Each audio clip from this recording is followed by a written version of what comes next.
Assalamualaikum warahmatullahi wabarakatuh.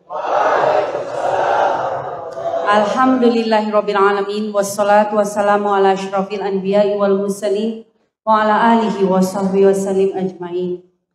Jazakumullah khairan katsiran jiddan atas undangan yang kami sangat-sangat menghargai. Bagi saya, kemana saya pergi, disitulah takdirnya saya bisa ketemu dengan ananda-ananda yang akan merubah masa depan Muslim Indonesia. Saya menikah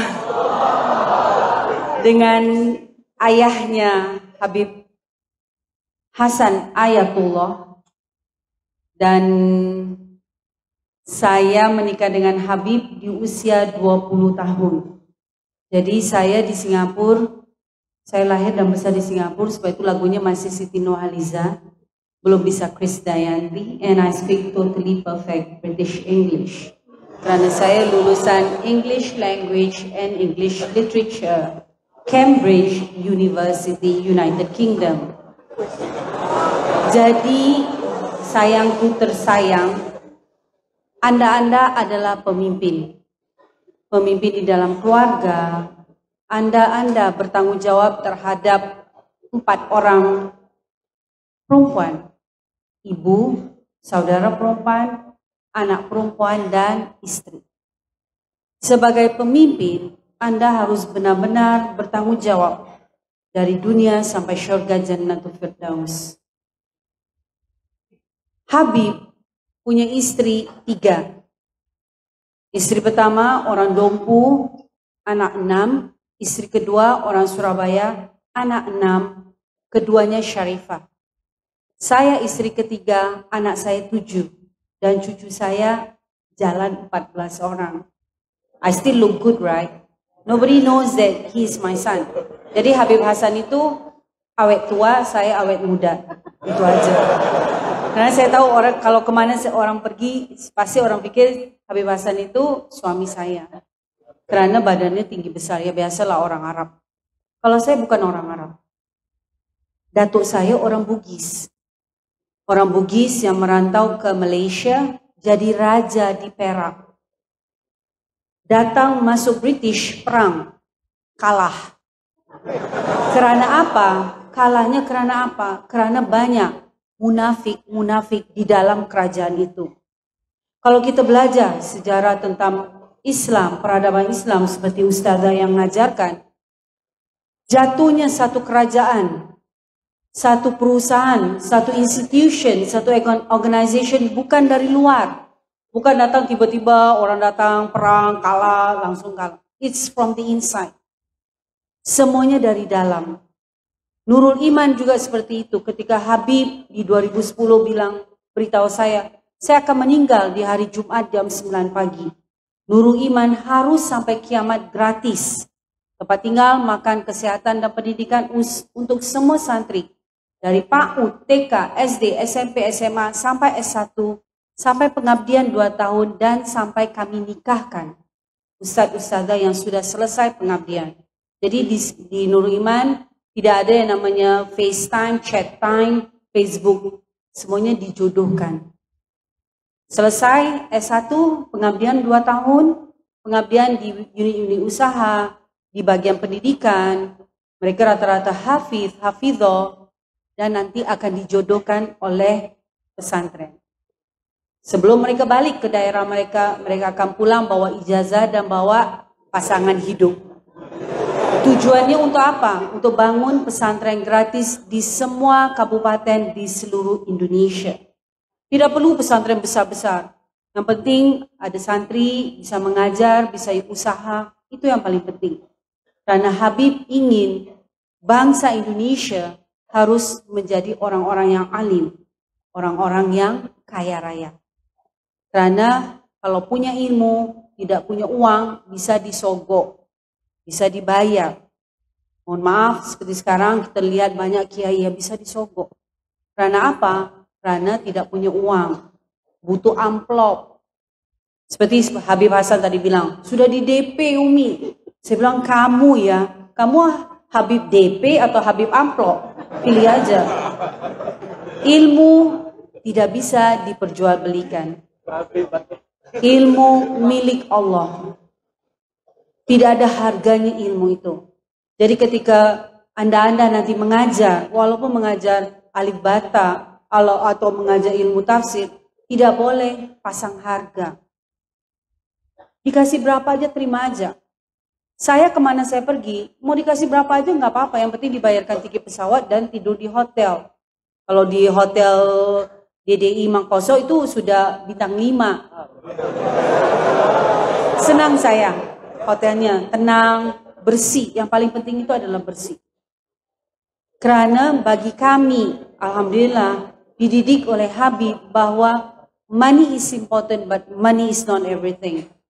Uang itu penting tapi uang bukan segalanya. Hidup hanya untuk ibadah kepada Allah Subhanahu wa Ta'ala. Jadi sayang-sayangku tercinta, you are gonna be the boss. Anda akan jadi bos. Sebagai ayah, sebagai suami, sebagai pimpinan pondok pesantren, pimpinan majelis, pimpinan perusahaan seperti Gus Anas, Anda harus menjadi pemimpin yang fatonah, amanah, siddiq untuk tabligh. Di Nurul Iman, santri-santri seperti Anda ini yang rata-rata kurus kering, kalau angin tiup bisa terbang, sedikit-sedikit batuk, sedikit-sedikit pilek, sedikit-sedikit meriang, sedikit-sedikit mentrax. Kan biasa kan anak-anak santri itu penyakitan melulu. Anda harus ingat ya, untuk membela agama Islam harus orang yang sehat, kuat. Tidak bisa tiba-tiba masuk, oh saya minta dikerokin, masuk angin. Lebay banget. Sebab itu di Nurul Iman, santri-santri yang masuk S1, semester 1, di Sekolah Tinggi Agama Islam Nurul Iman, wajib militer. Yes, Habib Hasan ini masuk Kopassus loh. Dipaksa makan, ular. Tapi Habib Hasan bilang, enggak, saya nggak mau makan ular. Saya lebih baik puasa malam-malam. Tetapi itulah cobaan. Kenapa Umi masukkan santri-santri dan insya Allah bisa di Mangkoso juga, anak-anak S1, semester 1 harus diwajib militerkan. Karena di Singapura, di Korea, di Turki, anak-anak mudanya wajib militer. Masuknya di tentara, polisi, dan paramedics. Paramedics itu di ambulance dan di penanggulangan bencana. Sama dengan di Singapura. Di Singapura semua anak 18 tahun tidak boleh kuliah, tidak boleh kerja. Wajib militer. Karena apa? Di militer itu diajarkan 3 hal. Yang paling penting adalah disiplin. Anda bikin tempat tidur, kan kalau di tentara itu kan ada barak tempat tidur.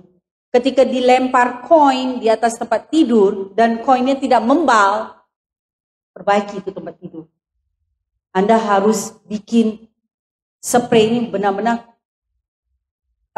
very straight, very hard, keras, supaya ketika Anda lempar koin, dia bisa membal. Kalau tidak, berulang-ulang kali.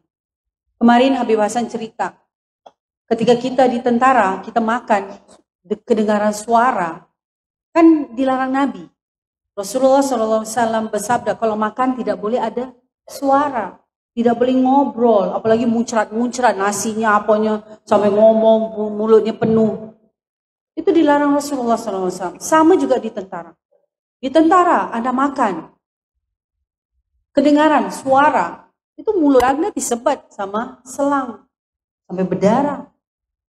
Itulah disiplin. Dan itu disiplin yang belum dimiliki oleh rata-rata pemuda Indonesia. Anda lihat, tawuran, bunuh-bunuhan di pinggir jalan, sok gaya, gladiator. What is this? Coba kita kirim dia perang. Berani nggak dia perang? Lawan Yahudi, lawan Cina. Nggak berani dia. Beraninya sesama bangsa Indonesia, sesama orang Islam. Ada nggak dia pergi serang orang lain? Enggak. Dan itu Anda bilang orang-orang yang berani. Sebab itu, ketika Umi di Nurul Iman, santri-santri yang harus wajib militer itu dikirim ke Kopassus, ke Marinir. Marinir itu lebih kejam dari Kopassus. Dan yang paling bisa dibilang tidak terlalu parah, berat adalah di Rindam Jaya. Bagus, santri diajarkan disiplin, diajarkan kepemimpinan, dan diajarkan camaraderie. Camaraderie adalah teamwork, kerjasama sesama kelompok. Kalau Anda lihat di tentara, tidak ada orang sendiri-sendiri. Jiwa korsa. Omnya Umi di Singapura itu adalah seorang pemain bola nasional. Dia juga seorang pesepeda national team, masuk wajib militer. Umi dengar, karena di Singapura itu orang Melayu itu adalah second class citizen. Orang Islam adalah second class citizen. Padahal Singapura adalah milik pribumi Melayu. Tetapi ketika si Pitung, si Sipit selalu untung, masuk Singapura, akhirnya pribuminya diusir. Kampung-kampung Melayu digusur, orang-orang Melayu tidak boleh tinggal. Jadi satu gedung itu hanya boleh ada 5 keluarga Melayu, yang lainnya Cina, yang lainnya India. Tidak boleh kita kumpul. Supaya apa? Supaya kita tidak mengambil balik tanah-tanah orang Melayu yang diambil oleh si Pitung. Si Pit selalu untung. Dan itu sudah terjadi di daerah Indonesia, terutama di Jakarta. Tidak ada tanah lagi milik pribumi Betawi Jakarta. Semuanya sudah milik si Pitung. Jadi omnya Umi masuk tentara. Di tentara mereka harus jaga. Di sini ada bagian keamanan yang harus ronda. Ada kan? Jadi di uncle, bahasa Inggrisnya uncle atau om, uncle Umi masuk tentara dan dia adalah salah satu cadet yang terbaik. Orang Melayu. Tetapi yang biasa, karena kita orang Melayu always tidak dianggap sama mereka, akhirnya satu kali waktu mereka harus menjaga pos di depan. Uncle-nya Umi adalah orang yang sangat disiplin. Jadi dia sudah jaga, terus gantian shift berikutnya. Perhatikan ya, ketika Anda menjadi bagian keamanan, ketika mengganti shift dari yang pertama ke yang dua, yang pertama ini harus benar-benar membangunkan kelompok yang kedua untuk menjaga barak. Omnya Umi biasa bangunin temannya gak mau, ditendang-tendang, temannya gak bangun, akhirnya dia juga langsung tidur. Dia pikir temannya sudah bangun. Ternyata kolonel datang ke barak itu plong. Semuanya sedang ngorok, ngeces. Tidak ada yang jaga markas tentara tersebut. Yang dihukum seberat-beratnya adalah uncle-nya Umi. Karena orang Melayu. Padahal uncle-nya Umi tidak salah. Dia sudah bangunkan. Si Pitung ini kurang ajar dia. Sudah dibangun, ditendang, tetap aja gak mau. Ya, uncle-nya Umi kan sudah selesai shiftnya. Dia tidur. Ternyata si Pitung ini tidak bangun. Mereka dihukum selama 3 bulan di dalam penjara di depan tempat yang sangat panas. Disuruh jalan mengangkat barang yang sangat berat. Itulah didikan militer. Tetapi ketika kita tidak bisa bekerja sama, ya kita akan mati sama-sama juga. Jadi kalau bisa usahakan dari pesantren-pesantren bisa kerjasama dengan Rindam Jaya, ada pelatihan. Disiplin militer, kepemimpinan militer, supaya Anda itu bisa menjadi orang-orang yang berani membela kebenaran. Umi minta tolong, kuasai bahasa Arab, kuasai bahasa Inggris. If you want to go international, you have to speak English very well. Harus bisa berbahasa Inggris dengan baik. Anda mau keliling dunia. Kecuali Anda punya ilmu yang ilmu laduni. Seperti almarhum Habib Segaf bin Mahdi bin Syabaka. Habib tidak bisa berbahasa Inggris. Bahasa Arab yang fusah, yes. Tetapi Habib menguasai ilmu laduni. Sampai orang seluruh dunia, mau Yahudi, mau Buddha, mau Kristen, mau Katolik, mau Hindu datang untuk konsultasi dengan almarhum Habib, ayah dari Habib Hasan Ayatullah. Jadi Umi minta tolong Anda sebagai laki-laki, carilah ilmu sebanyak-banyaknya. Jadi seperti Gus Anas, hafal Quran, terus menguasai ilmu business and social, ilmu dunia, dan ilmu akhirat. Karena lelaki yang hebat-hebat laki-laki adalah yang menguasai ilmu. Dan dia akan menjadi pemimpin yang fatona amanah sidik untuk tabligh. Ingat, jangan lepaskan Al-Quran. Al-Quran itu kita harus bukan hanya menghafal, tetapi yang paling penting adalah mengamalkan Al-Quran.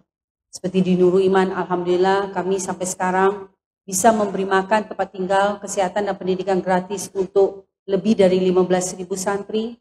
Kami bisa memberikan mereka uang jajan bagi mereka yang tidak punya uang jajan sama sekali karena yatim piatu atau sudah dibuang oleh orang tua mereka.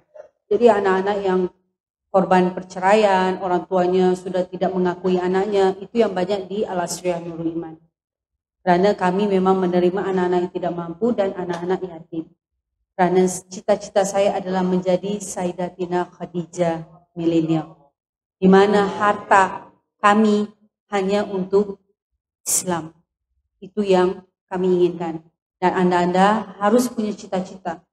Harus jadi orang alim, harus jadi orang kaya, seperti Sayyidina Uthman bin Affan.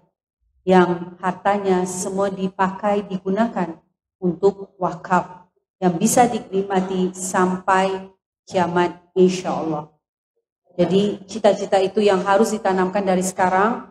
Insya Allah kita semua selamat, anak cucu turunan kita selamat, sukses sampai syurga Jannatul Firdaus.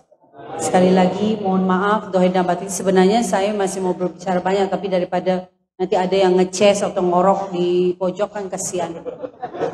Kalau di kami itu pasti kena hukum. Jadi insya Allah kalau Anda mau sukses, tolong disiplin. Semuanya harus disiplin.